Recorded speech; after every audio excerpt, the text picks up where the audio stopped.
Carta aos Hebreus, capítulo 1. Passando por uma longa linha de profetas, Deus falou aos nossos antepassados séculos a fio, de diferentes maneiras. Em tempos recentes, a comunicação foi direta, por intermédio de seu Filho. Por meio do Filho, Deus no princípio criou o mundo, e no fim tudo vai pertencer ao Filho. O Filho reflete perfeitamente que Deus é e está selado com a natureza de Deus. Ele mantém tudo unido pelo que diz, palavras poderosas. Depois de ter consumado o sacrifício pelos pecados, o Filho tomou seu lugar de honra nos altos céus ao lado de Deus, sendo maior em posição e domínio que qualquer anjo. Alguma vez Deus disse a algum anjo: "Você é meu filho, hoje me alegro em você"? Ou "Eu sou o seu pai, ele é meu filho"? Quando ele apresenta seu filho com todas as honras ao mundo, ele diz: "Todos os anjos devem adorá-lo". Mas com respeito aos anjos diz: "Os mensageiros são ventos, os servos são línguas de fogo". Mas ao filho ele diz: "Tu és Deus e estás no trono definitivamente, teu governo tudo corrige. Tens prazer quando as coisas andam bem e repudias quando tudo está errado. É por isso que Deus, teu Deus, derramou óleo aromático sobre tua cabeça, fazendo-te rei, muito acima dos teus queridos companheiros". E mais uma vez ao Filho: "Tu, Senhor, deste início a tudo. Estabeleceste os fundamentos da terra, depois modelaste as estrelas no céu. Terra e céu se desfarão, mas tu jamais. Eles se gastam como roupa velha. Tu irás dobrá-los como um manto usado, e então os guardarás. Mas serás sempre o mesmo, ano após ano. Nunca irás definhar, nunca irás desvanecer". E alguma vez ele disse algo parecido a algum anjo? "Assente-se aqui ao meu lado direito, até que eu faça dos seus inimigos um descanso para os pés". Não é óbvio que todos os anjos são enviados para ajudar os que foram designados para receber a salvação? Hebreus, capítulo 2. É fundamental que nos apeguemos com firmeza ao que ouvimos, para que não nos desviemos. Se a antiga mensagem entregue pelos anjos era válida e ninguém podia desprezá-la, acham que podemos nos arriscar a desprezar a última, esta magnífica salvação? Antes de tudo, ela foi entregue pelo Senhor em pessoa, depois cuidadosamente transmitida a nós pelos que dele a ouviram. Durante todo este tempo, Deus a estava confirmando com os dons do Espírito Santo, todos os sinais e milagres, conforme decisão divina. Deus não encarregou os anjos da salvação de que estamos falando. A Escritura diz: "O que é o ser humano para que te preocupes com eles? Por que desperdiçarias tempo te preocupando com eles? Tu os fizeste quase tão importantes quanto os anjos, deslumbrantes com a luz da aurora no Éden. Depois, deste a eles responsabilidade sobre o mundo que criaste". Quando Deus os designou responsáveis sobre tudo, nada foi excluído. Mas ainda não vemos todas as coisas debaixo da jurisdição humana. O que vemos é Jesus, feito quase tão importante quanto os anjos, e então, pela experiência da morte, coroado muito acima de qualquer anjo, com uma glória deslumbrante com a luz da aurora no Éden.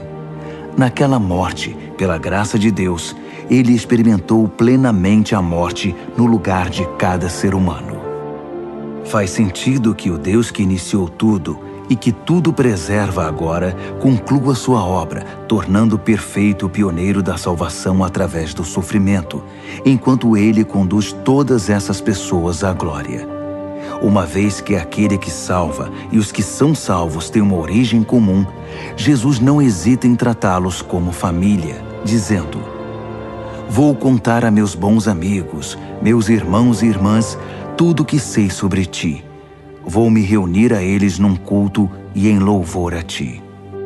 Uma vez mais, ele se põe no mesmo círculo familiar quando diz: "Até eu vivo por depositar minha confiança em Deus". E uma vez mais, aqui estou com os filhos que Deus me deu. Uma vez que os filhos são de carne e sangue, é óbvio que o Salvador assumiu a carne e o sangue para resgatá-los por sua morte. Abraçando a morte e tomando-a para si, ele destruiu o poder que o diabo exercia sobre a morte e libertou os que temiam em vida por causa do medo da morte. Assim, é evidente que ele não suportou tudo isso por causa dos anjos, e sim por causa de pessoas como nós, filhos de Abraão. Foi por isso que ele teve de assumir a vida humana de forma integral. Então, quando se apresentou diante de Deus como sacerdote principal para retirar os pecados da humanidade, ele já havia experimentado toda a dor e havia passado em todos os testes, e agora tinha condições de ajudar no que fosse necessário.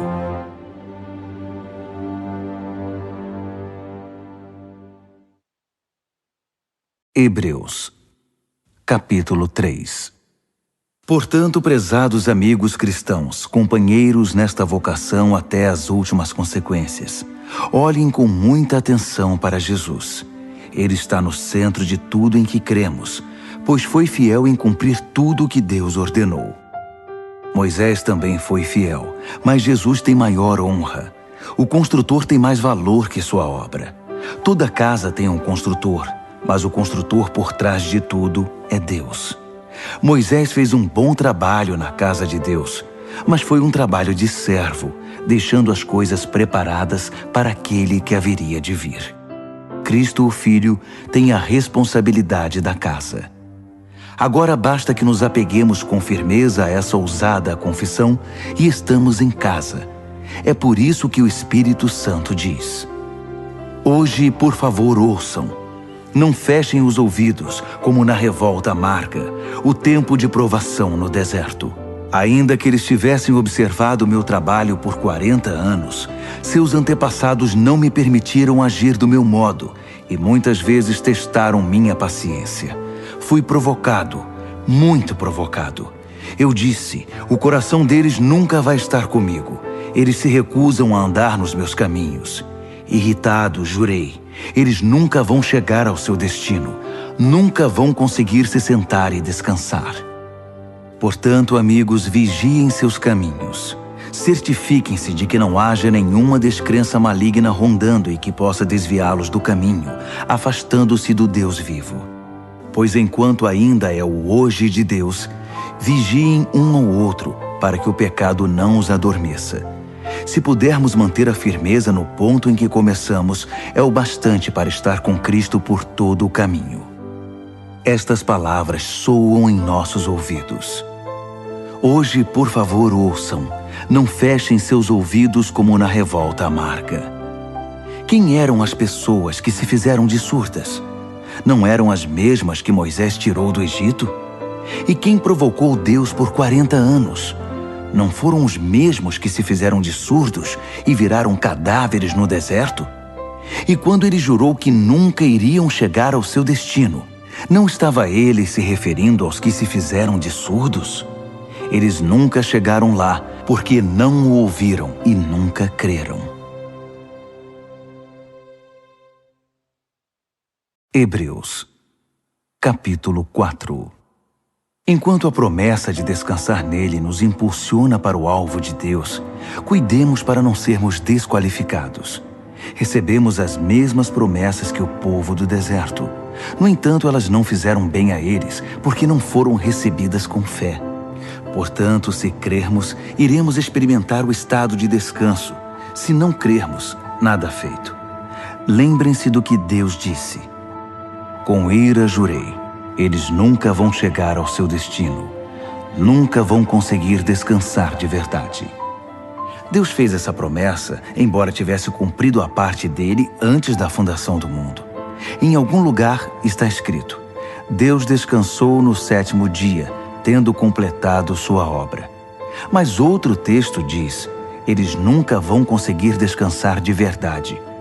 Portanto, essa promessa ainda não foi cumprida. Os antigos não chegaram ao lugar de descanso porque foram desobedientes. Deus continua renovando a promessa e estabelecendo a data de hoje, como fez no Salmo de Davi, séculos depois do convite original. Hoje, por favor, ouçam, não fechem os ouvidos. Essa promessa ainda é válida. Ela não foi cancelada no tempo de Josué. Do contrário, Deus não continuaria renovando a promessa para hoje. A promessa de chegada e descanso para o povo de Deus ainda está de pé. Deus mesmo está neste descanso. E no fim da jornada, descansaremos com Ele. Portanto, permaneçamos firmes e chegaremos ao local de descanso. Se não houver desobediência, não haverá desvio. Tudo o que Deus diz é sério. O que Ele diz, acontece. Sua poderosa palavra é aguda como o bisturi e capaz de cortar tudo, seja dúvida, seja desculpa, mantendo-nos abertos para ouvir e obedecer. Nada, nem ninguém, está fora do alcance da palavra de Deus. Não se pode fugir dela, não há como. Agora que já sabemos o que temos, Jesus, esse grande sacerdote principal com acesso imediato a Deus, não podemos perdê-lo jamais. Não temos um sacerdote que não conhece nossa realidade. Ele experimentou fraqueza e provações, e experimentou tudo, menos o pecado. Portanto, vamos andar direito e receber o que Ele tem para nos dar. Recebam a misericórdia, aceitem a ajuda. Hebreus, capítulo 5.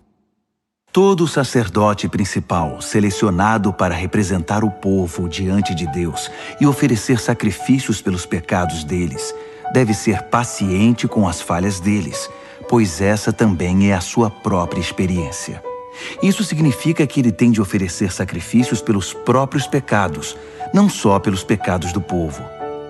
Ninguém assume por conta própria essa posição de honra.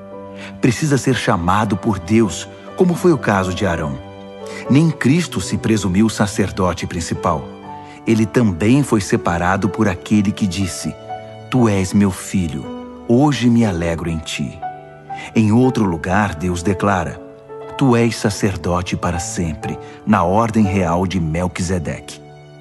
Enquanto viveu na terra, antecipando a morte, Jesus clamou de dor e lamentou de tristeza, enquanto apresentava suas orações sacerdotais a Deus.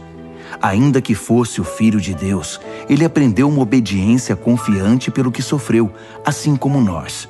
Então, tendo chegado ao apogeu da maturidade e declarado por Deus sacerdote principal na ordem de Melquisedeque, ele se tornou a fonte da salvação eterna para todos os que obedecem a ele confiadamente. Tenho muito a dizer sobre este assunto, mas é difícil argumentar com vocês, pois se apegaram ao mau hábito de não ouvir. Vocês já deveriam ser mestres, mas percebo que ainda precisam de alguém que se sente com vocês e ensine de novo os princípios elementares acerca de Deus, desde o início. Estão bebendo leite materno, quando deveriam estar há muito tempo ingerindo alimento sólido. O leite é para principiantes, inexperientes nos caminhos de Deus. O alimento sólido é para quem tem maturidade e alguma prática em discernir o certo do errado. Hebreus, capítulo 6. Portanto, vamos abandonar os rabiscos da pré-escola e passar para as grandes obras de arte que retratam Cristo. Cresçam em Cristo. As verdades fundamentais estão estabelecidas. Virar as costas para a salvação da autoajuda e se voltar para Deus com toda a confiança. Instruções batismais, imposição de mãos, ressurreição dos mortos, castigo eterno. Se Deus nos ajudar, permaneceremos fiéis a tudo isso. Mas isso não é tudo. Continuemos. Os que já viram a luz provaram o sabor dos céus, foram parte da obra do Espírito Santo, experimentaram pessoalmente a absoluta bondade da palavra de Deus e os poderes que se manifestaram em nós, e ainda assim, com desprezo, viraram as costas para tudo isso e lavaram as mãos. Bem, eles não podem começar tudo de novo, como se nada tivesse acontecido. É impossível, porque crucificaram Jesus outra vez. Eles o repudiaram em público. A terra ressecada, que recebe a chuva, produz uma colheita farta, pois o lavrador que a cultiva tem a aprovação de Deus. Mas se produz ervas daninhas e espinhos, o mais provável é que ela seja amaldiçoada. Campos assim são queimados, não produzem colheita. Amigos, estou certo de que isso não acontecerá com vocês. Tenho os melhores pensamentos a respeito de vocês. Pensamentos sobre a salvação. Deus não perde nada. Deus conhece perfeitamente o amor que vocês demonstraram quando ajudaram alguns cristãos em necessidade, algo que continuam a praticar. Agora, quero que cada um de vocês tenha o mesmo interesse por uma esperança saudável e a mantenham até o fim. Não voltem atrás. Sejam como aqueles que nunca perderam a fé e receberam tudo o que foi prometido a eles. Quando Deus fez aquela promessa a Abraão, ele a endossou, pondo a própria reputação em jogo. Ele disse: prometo que o abençoarei com tudo o que tenho. Bênção, bênção e bênção. Abraão se agarrou a isso e recebeu tudo o que lhe foi prometido. Quando alguém faz uma promessa, oferece também uma garantia, apelando para alguma autoridade acima dele. Assim, se houver alguma dúvida a respeito da promessa, a autoridade entra em ação, decidindo qualquer questionamento. Deus, como garantia de suas promessas, deu sua palavra, uma garantia sólida como rocha. Deus não pode quebrar sua própria palavra. E como sua palavra não pode mudar, sua promessa é também imutável. Nós que recorremos a Deus para salvar nossa vida, temos todos os motivos para agarrar com as duas mãos a esperança prometida e nunca mais a largar. Essa esperança é uma linha da vida espiritual inquebrável que vai além de tudo que é visível, até a presença de Deus, onde Jesus está, pois ele se adiantou a nós e assumiu sua posição permanente de sacerdote principal a nosso favor, na ordem de Melquisedeque. Hebreus, capítulo 7. Melquisedeque era rei de Salém e sacerdote do Deus Altíssimo. Ele se encontrou com Abraão, que voltava de derrotar alguns reis, e o abençoou. Abraão, por sua vez, entregou a ele a 10ª parte do espólio de guerra. O nome Melquisedeque significa rei de justiça, e Salém significa paz. Portanto, ele é também o rei da paz. Melquisedeque é mencionado na história sem registro de laços familiares, sem indícios de que teve início ou fim. Nesse sentido, ele é como o Filho de Deus, uma presença sacerdotal grandiosa dominando todo o cenário. Podemos deduzir que Melquisedeque era alguém muito importante pelo fato de nosso pai Abraão ter dado a ele o dízimo dos despojos. Os sacerdotes descendentes de Levi são autorizados a recolher os dízimos do povo, ainda que sejam mais ou menos iguais, sacerdotes e povo, tendo um pai em comum, Abraão. Mas esse homem, um estrangeiro, recebeu dízimos de Abraão e abençoou aquele que havia recebido as promessas de Deus. Em atos de bênção, o menor é abençoado pelo maior. Vejamos o caso por outro ângulo.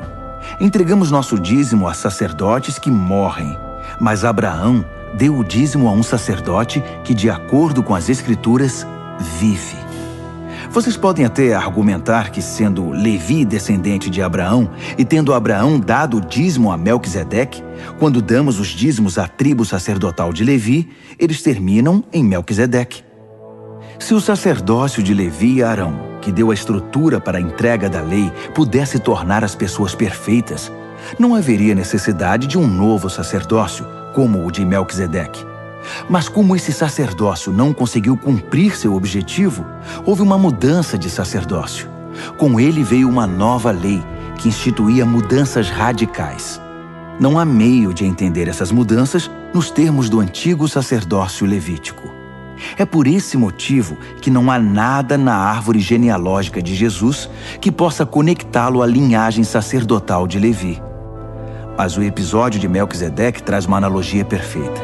Jesus, sacerdote como Melquisedeque, não por ascendência genealógica, mas pela absoluta força da vida ressurreta, ele também vive. É sacerdote para sempre, na ordem real de Melquisedeque. Os antigos procedimentos, um sistema de mandamentos que nunca funcionou como deveria, foram deixados de lado. A lei não conduziu ninguém à maturidade.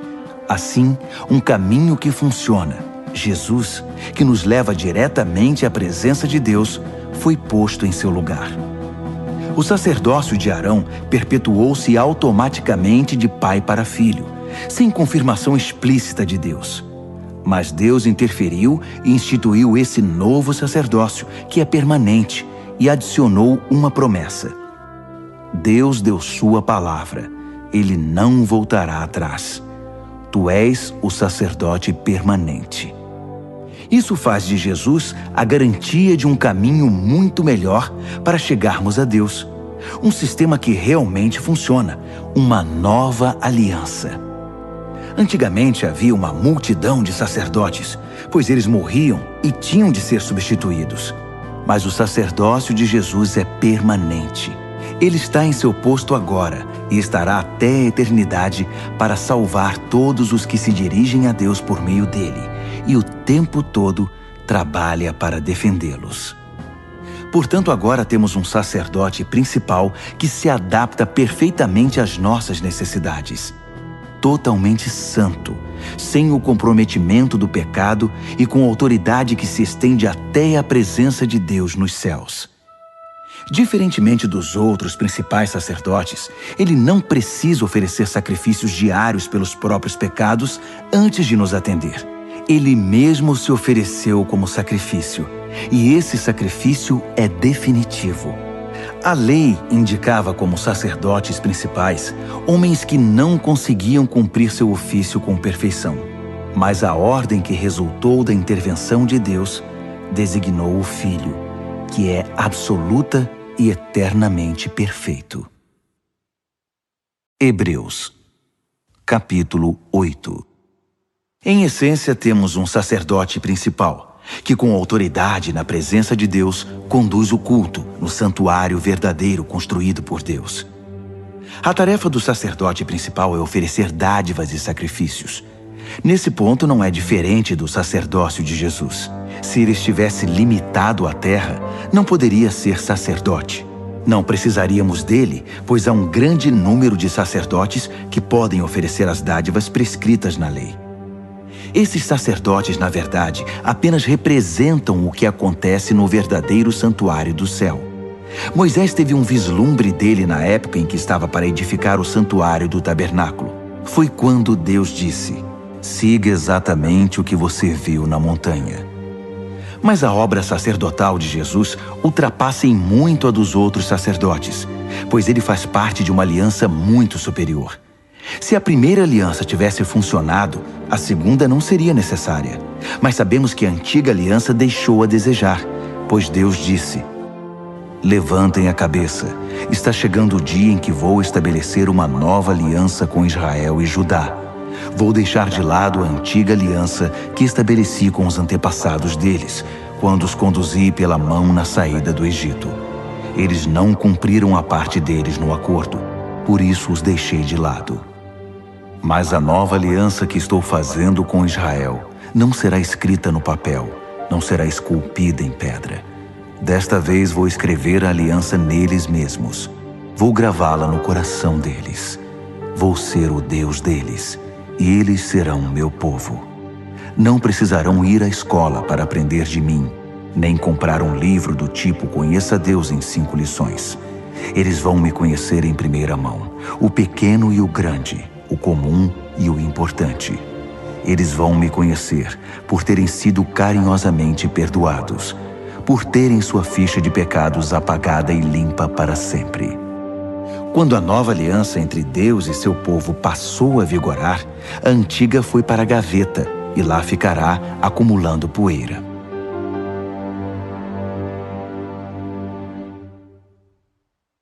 Hebreus, capítulo 9. A primeira aliança continha orientações para o culto e contava com um lugar designado especialmente para realizá-lo. Uma grande tenda exterior foi montada. Ela abrigava o candelabro, a mesa e o pão da presença. Esse local era conhecido como Lugar Santo. Uma cortina foi estendida e atrás dela montaram uma tenda menor, o lugar santíssimo.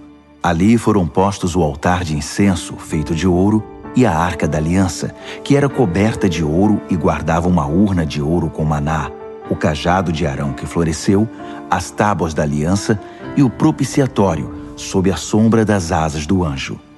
Mas não temos tempo para comentar isso agora.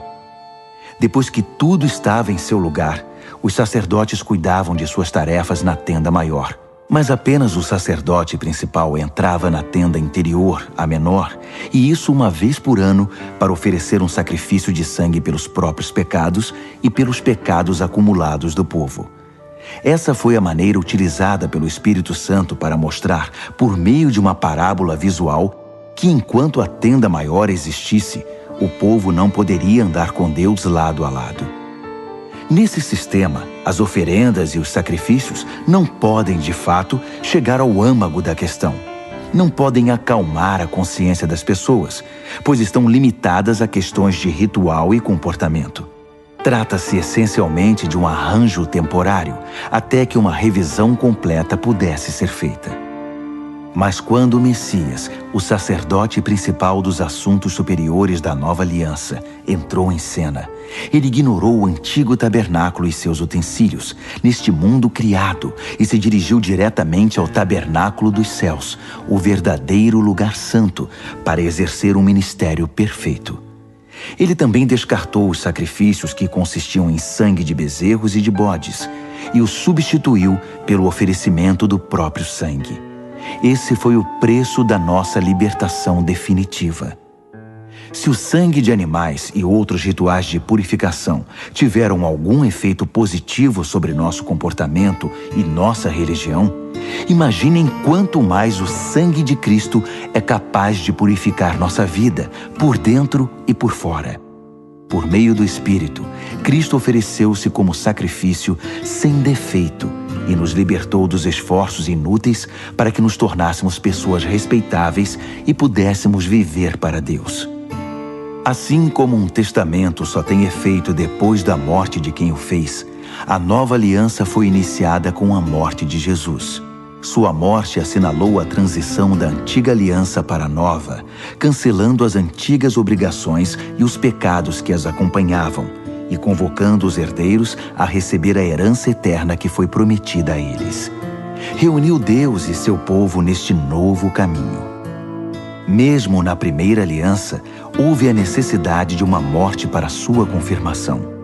Depois de ler todos os termos da aliança da lei, o testamento de Deus, Moisés pegou o sangue dos animais sacrificados e, num gesto solene, aspergiu-o sobre o documento e sobre o povo, que era o beneficiário. Ele atestou sua validade com as palavras: "Este é o sangue da aliança ordenada por Deus." Fez o mesmo com o local de culto e seu mobiliário. Moisés disse ao povo: "Este é o sangue da aliança que Deus firmou com vocês." Num testamento, pode-se dizer que tudo gira em torno da morte.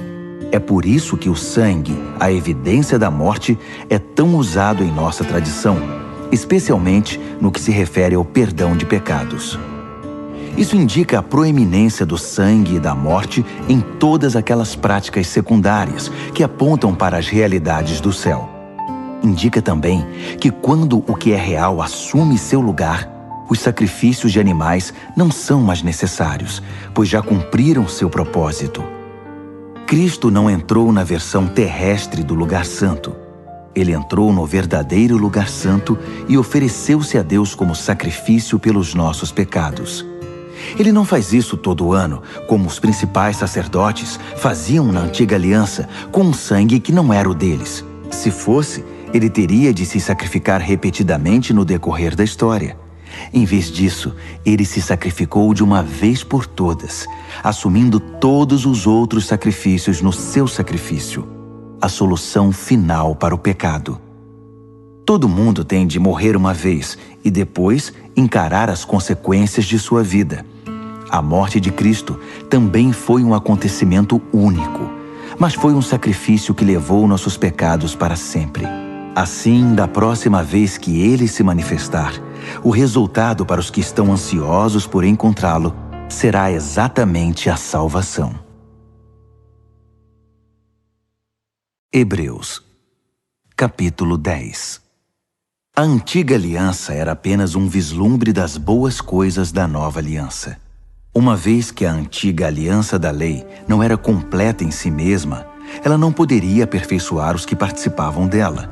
Não importa quantos sacrifícios oferecessem ano após ano, jamais conseguiriam uma solução definitiva. Se tivessem conseguido, os adoradores seguiriam cada um o seu caminho alegremente, não mais presos aos seus pecados. Mas em vez de remover a consciência do pecado, a repetição dos sacrifícios de animais, na verdade, só realçava a preocupação e a culpa, porque o sangue de touros e de bodes não tem poder para eliminar pecados. É isso que a profecia quer dizer nas palavras de Cristo. Tu não queres sacrifícios e ofertas ano após ano, e me preparaste um corpo para o sacrifício. Não é o aroma ou a fumaça do altar que te dá prazer. Então eu disse, estou aqui para fazer do teu modo, ó Deus, como está determinado no teu livro. Quando ele diz, tu não queres sacrifícios e ofertas, está se referindo às práticas da antiga aliança. Quando acrescenta, estou aqui para fazer do teu modo, deixou de lado o sistema antigo para promulgar a nova aliança, o modo de Deus, por meio do qual nos tornamos perfeitos para Deus pelo sacrifício único de Jesus. O sacerdote trabalha no altar todos os dias, oferecendo o mesmo sacrifício ano após ano, e nem de longe resolve o problema do pecado. Como sacerdote, Cristo fez um sacrifício único pelos pecados, e tudo se resolveu. Então, ele se sentou à direita de Deus e apenas esperou que seus inimigos desabassem. Foi um sacrifício perfeito, realizado por uma pessoa perfeita, para aperfeiçoar pessoas muito imperfeitas. Por meio daquela simples oferta, ele fez tudo o que precisava ser feito para os que tomam parte no processo purificador. O Espírito Santo confirma. A nova aliança que estou fazendo com Israel não será escrita no papel, não será esculpida em pedra. Desta vez, vou escrever a aliança neles mesmos. Vou gravá-la no coração deles. Ele conclui. Vou limpar de vez a ficha dos pecados deles. Uma vez que os pecados foram definitivamente eliminados, não é preciso mais oferecer sacrifícios por eles. Portanto, amigos, podemos agora, sem hesitação, caminhar direto para Deus, até o lugar santo. Jesus preparou o caminho pelo sangue de seu sacrifício e atua como nosso sacerdote diante de Deus. A cortina que dá acesso à presença de Deus é seu corpo. Então, avante, cheios de fé, confiantes de que estamos apresentáveis para Ele, vamos nos agarrar às promessas que nos fazem prosseguir. Ele sempre mantém sua palavra. Sejamos criativos no amor, no encorajamento e na ajuda. Não evite as reuniões de culto, como alguns fazem, desprezando os irmãos, ainda mais agora que o grande dia se aproxima. Desistir e virar as costas para tudo que aprendemos e recebemos, para a verdade que agora sabemos, é o mesmo que rejeitar o sacrifício de Cristo, e estaremos sem defesa no juízo final. E que julgamento será! Se a pena por quebrar a lei de Moisés era a morte física, o que acham que vai acontecer se vocês desprezarem o Filho de Deus, se cuspirem no sacrifício que tornou vocês completos e se insultarem o Espírito? Isso não é pouca coisa. Deus já nos avisou. Vai nos chamar para prestar contas e nos fazer pagar. Ele foi muito claro. A vingança é minha e não vou deixar passar nada. Disse também, Deus vai julgar seu povo. Acreditem, ninguém vai escapar. Lembram-se de quando vocês viram a luz pela primeira vez? Eram tempos difíceis. Ser desrespeitado em público e atacado de todas as formas era a rotina. Às vezes com vocês, às vezes com seus amigos. Se os amigos eram presos, vocês ficaram do lado deles. Se os inimigos atacavam e tomaram seus bens, vocês os deixavam ir com um sorriso, sabendo que eles não poderiam tocar no verdadeiro tesouro de vocês. Nada disso os aborrecia, nada os fez retroceder. Então, não joguem tudo isso fora. Na época, vocês eram confiantes e devem ser agora. Vocês precisam perseverar, permanecer firmes na aliança de Deus para alcançar o aperfeiçoamento prometido. Não vai demorar agora. Ele está a caminho. Ele vai se manifestar a qualquer momento.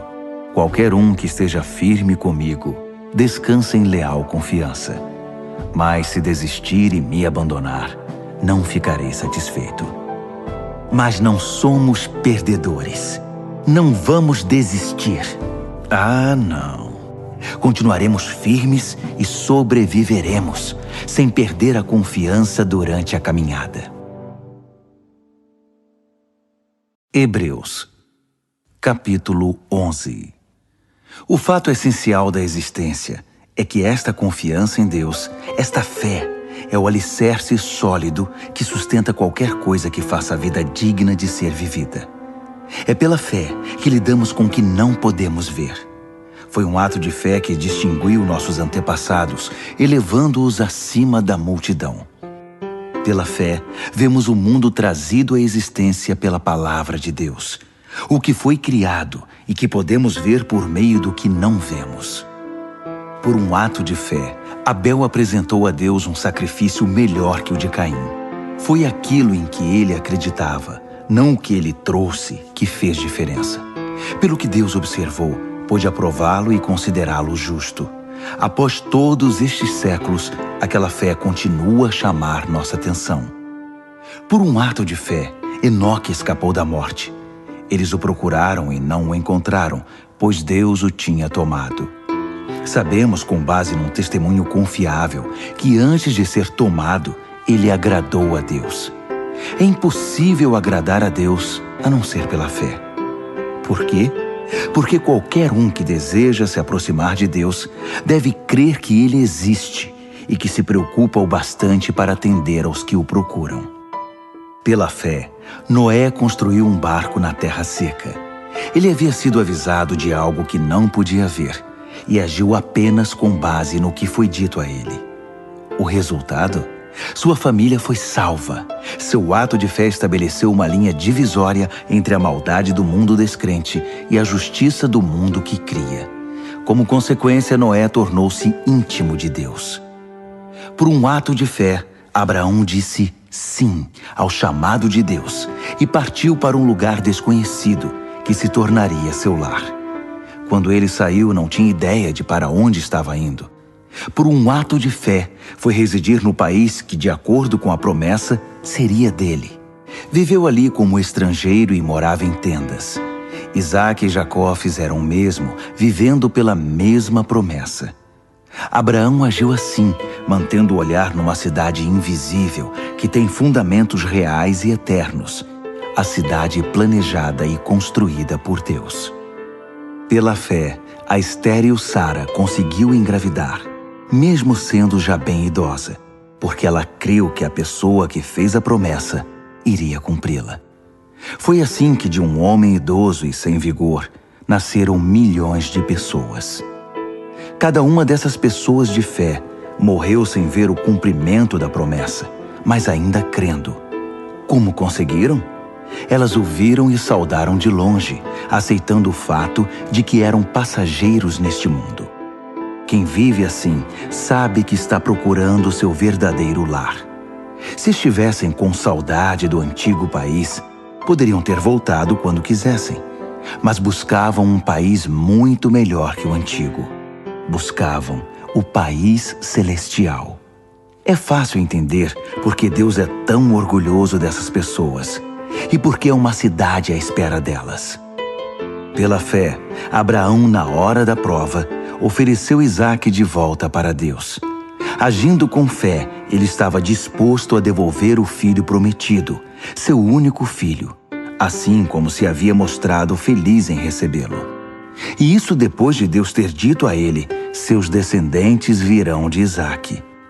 Abraão raciocinou que Deus, se quisesse, poderia ressuscitar o morto. Em certo sentido, foi o que aconteceu quando ele pôde retirar Isaque vivo do altar. Por um ato de fé, Isaque vislumbrou o futuro, enquanto abençoava Jacó e Esaú. Por um ato de fé, Jacó, no leito de morte, abençoou os filhos de José de maneira invertida, o mais novo primeiro, depois o mais velho, abençoando-os com a bênção de Deus, não com a sua, enquanto fazia uma reverência apoiado em seu cajado.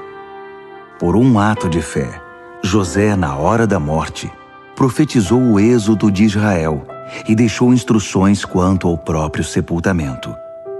Por um ato de fé, os pais de Moisés, após seu nascimento, o esconderam por 3 meses. Eles perceberam a beleza do bebê e desafiaram o decreto real. Pela fé, Moisés, já adulto, recusou os privilégios da casa real egípcia. Preferiu a vida dura com o povo de Deus, em vez de se entregar à vida fácil de pecados com os opressores. Ele preferiu o sofrimento no arraial do Messias, a riqueza dos egípcios, porque enxergava adiante, antecipando a recompensa. Por um ato de fé, ele virou as costas para o Egito, sem ligar para a fúria do rei. Ele tinha o olhar naquele que ninguém pode ver e continuou firme. Por um ato de fé, celebrou a Páscoa e aspergiu o sangue da Páscoa em cada casa, para que o destruidor dos primogênitos não tocasse em ninguém. Por um ato de fé, Israel atravessou o Mar Vermelho em terra seca. Os egípcios tentaram fazer o mesmo e se afogaram. Por um ato de fé, os israelitas marcharam ao redor das muralhas de Jericó durante 7 dias. E as muralhas caíram. Por um ato de fé, Raabe, a prostituta de Jericó, acolheu os espiões e escapou da destruição que veio sobre os que se recusaram a confiar em Deus. Poderia prosseguir, mas não há tempo. Ainda há muitos outros: Gideão, Baraque, Sansão, Jefté, Davi, Samuel, os profetas. Por seus atos de fé, eles venceram reinos, fizeram obras de justiça, viram promessas cumpridas. Foram protegidos de leões, incêndios e ameaças de morte. Transformaram a desvantagem em vantagem. Venceram batalhas, afugentaram exércitos invasores. Mulheres receberam seus queridos de volta dos mortos.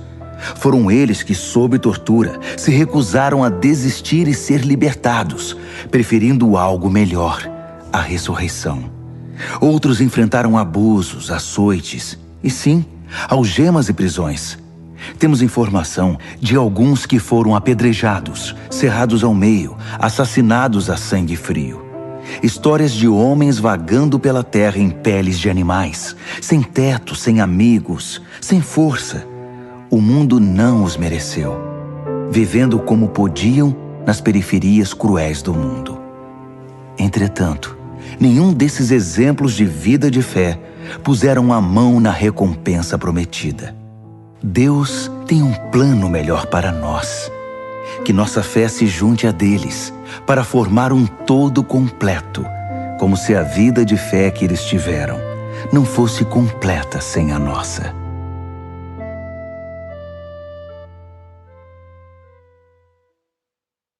Hebreus, capítulo 12. Percebem o que isso significa? Todos esses pioneiros iluminando o caminho, todos esses veteranos nos encorajando? Significa que o melhor a fazer é continuar.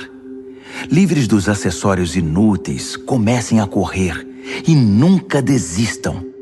Nada de gordura espiritual extra, nada de pecados parasitas. Mantenham os olhos em Jesus, que começou e terminou a corrida de que participamos. Observem como ele fez, porque ele jamais perdeu o alvo de vista, aquele fim jubiloso com Deus. Ele foi capaz de vencer tudo pelo caminho, a cruz, a vergonha, tudo mesmo. Agora está lá, num lugar de honra ao lado de Deus. Quando se sentirem cansados no caminho da fé, Lembrem-se da história dele, da longa lista de hostilidade que ele enfrentou. Será como uma injeção de adrenalina na alma. Nessa luta incessante contra o pecado, outros sofreram muito mais que vocês, sem falar no que Jesus enfrentou, todo aquele derramamento de sangue. Portanto, nada de autocomiseração. Ou vocês já se esqueceram de que os bons pais tratam bem os filhos e que Deus trata vocês como filhos dele? Meus filhos queridos, não desprezem a disciplina de Deus. Também não sejam esmagados por ela. Ele disciplina o filho que ama. O filho que ele abraça, ele também corrige. Deus está educando vocês. É por isso que vocês nunca devem desistir. Ele está tratando vocês como filhos queridos. Essa provação que vocês estão enfrentando não é um castigo, é um treinamento, a experiência normal dos filhos. Só pais irresponsáveis deixam os filhos por conta própria. Vocês gostariam que Deus fosse irresponsável? Se respeitamos nossos pais que nos educaram e não nos mimaram, por que não aceitar a disciplina de Deus para que possamos viver de verdade? Quando éramos crianças, nossos pais faziam o que para eles parecia o melhor. Mas Deus está fazendo o que é melhor para nós. Está nos treinando para que possamos viver de acordo com seu santo propósito. A disciplina nunca é divertida quando está sendo aplicada. É sempre dolorosa. No entanto, mais tarde, evidentemente, é uma bela recompensa, pois quem é treinado adequadamente se torna maduro no relacionamento com Deus. Não cruzem os braços. Não fiquem parados. Preparem o caminho dos maratonistas para que ninguém tropece, caia ou pise em algum buraco e sofra uma contusão no tornozelo. Ajudem-se mutuamente e corram.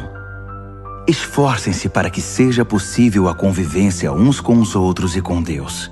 Senão o máximo que vão conseguir é um vislumbre de Deus.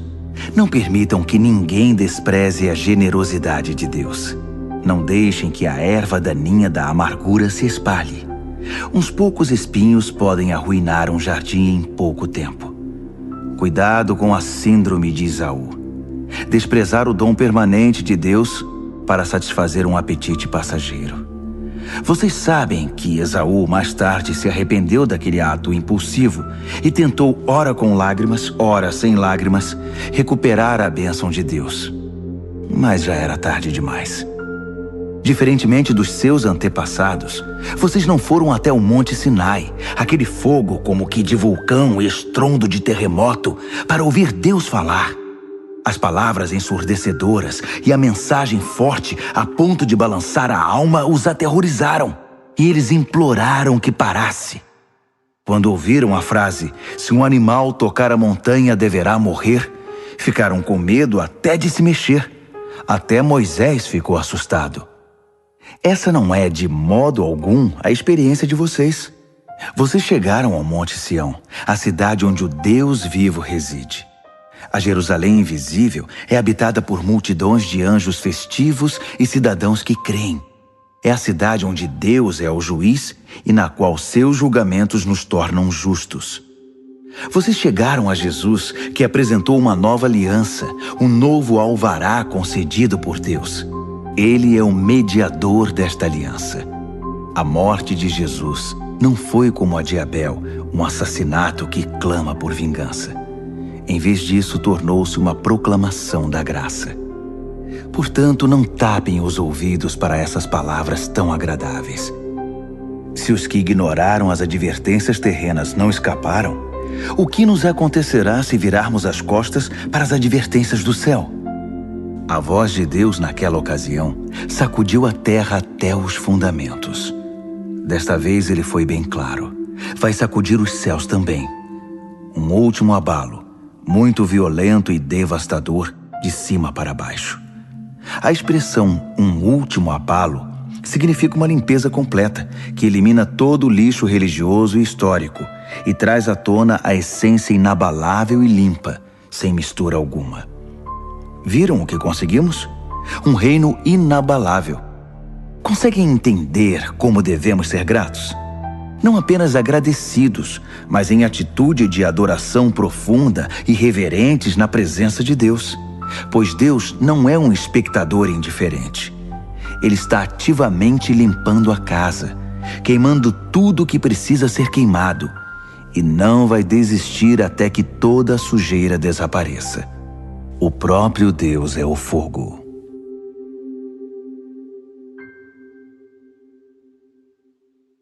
Hebreus, capítulo 13. Estejam bem uns com os outros, unidos pelo amor, sempre prontos para oferecer uma refeição ou uma pousada se alguém precisar, pois alguns receberam anjos em casa sem o saber. Tratem os prisioneiros como se estivessem presos com eles. Cuidem das vítimas de abuso como se o que aconteceu com elas tivesse acontecido a vocês. Honrem o casamento e mantenham a pureza sexual entre marido e esposa. Deus não aprova o sexo casual e ilícito. Não fiquem obcecados por adquirir bens materiais. Estejam satisfeitos com o que já possuem, pois considerando que Deus nos assegurou, não vou permitir que vocês caiam, nunca vou abandonar vocês, podemos corajosamente citar: Deus está pronto para nos ajudar. Não tenho medo de nada. Quem ou o que pode me atingir? Tenham consideração para com os pastores que deram a vocês a palavra de Deus. Observem como eles vivem e permitam que a fidelidade deles ensine vocês, bem como a verdade que eles defendem. Devemos ser persistentes, porque Jesus não muda. Ontem, hoje, amanhã, Ele é sempre o mesmo. Não sejam enganados. Se especularem demais, podem acabar se afastando dele. A graça de Cristo é o único fundamento adequado à vida. Produtos com o nome de Cristo não fazem muito pelos que os compram. O altar de onde Deus nos envia o dom de si mesmo não se presta ao tipo de exploração praticada por gente desonesta. No antigo sistema, os animais eram mortos, depois os corpos eram retirados do acampamento. O sangue então era trazido para dentro do altar como sacrifício pelo pecado. Ocorreu o mesmo com Jesus. Ele foi crucificado fora das portas da cidade, e ali ele derramou o sangue do sacrifício, que foi trazido para o altar de Deus, a fim de purificar seu povo. Portanto, vamos para fora onde Jesus está, onde a ação está. Não devemos pensar em privilégios, mas assumir nossa parte no sofrimento de Jesus. Esse mundo que fica do lado de dentro não é nosso lar. Esperemos a cidade que está para vir. Vamos para o lado de fora com Jesus, não mais derramando sangue de sacrifícios de animais, e sim os louvores dos nossos lábios a Deus em nome de Jesus. Não pensem que por achar que tudo está resolvido, poderão se tornar preguiçosos e não fazer mais nada pelo bem comum. Não. Compartilhem o que têm com os outros. Deus tem prazer especial em atos de culto. Um tipo diferente de sacrifício que tem lugar na cozinha, no local de trabalho ou na rua. Sejam obedientes aos seus pastores. Ouçam o conselho deles. Eles estão atentos à condição da vida de vocês e trabalham sob a estrita supervisão de Deus. Contribuam para que a liderança deles seja alegre, não penosa. Por que tornar as coisas mais difíceis? Orem por nós. Não temos dúvida quanto ao que fazemos ou por que fazemos, mas é um trabalho difícil e precisamos das suas orações.